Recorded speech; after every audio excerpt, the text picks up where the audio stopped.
நாகர்கோவில் அருகே இருசக்கர வாகனத்தின் மீது சொகுசு கார் மோதிய விபத்தில் கல்லூரி மாணவர்கள் 2 உயிரிழப்பு. கன்னியாகுமரி மாவட்டம் நாகர்கோவில் அருகே உள்ள எரச்சகுளம் பகுதியைச் சேர்ந்தவர் சதீஷ், வயது 21. அதே பகுதியைச் சேர்ந்தவர் சங்கர், வயது 20. இவர்கள் இருவரும் தனியார் கல்லூரியில் 2ஆம் ஆண்டு படித்து வந்தனர்.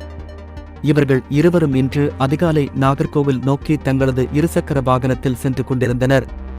அப்போது புத்தேரி மேம்பாலம் அருகே சென்றபோது கேரளா பதிவு எண் கொண்ட சொகுசு கார் ஒன்று கண்ணிமைக்கும் நேரத்தில் கல்லூரி மாணவர்கள் சென்ற இருசக்கர வாகனத்தின் மீது மோதிவிட்டு நிற்காமல் சென்றது. இதில் இருவரும் தூக்கி வீசப்பட்டு படுகாயமடைந்தனர்.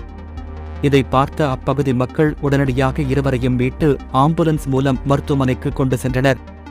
அங்கு அவர்களை பரிசோதித்த மருத்துவர்கள் அவர்கள் இருவரும் ஏற்கனவே உயிரிழந்து விட்டதாக தெரிவித்தனர். தொடர்ந்து இந்த விபத்து குறித்து கோட்டார் போக்குவரத்து போலீசார் வழக்கு பதிவு செய்து விபத்தை ஏற்படுத்திவிட்டு நிற்காமல் சென்ற சொகுசு காரை தேடி வருகின்றனர். சாலை விபத்தில் கல்லூரி மாணவர்கள் 2 பலியான சம்பவம் அப்பகுதியில் பெரும் சோகத்தை ஏற்படுத்தியுள்ளது.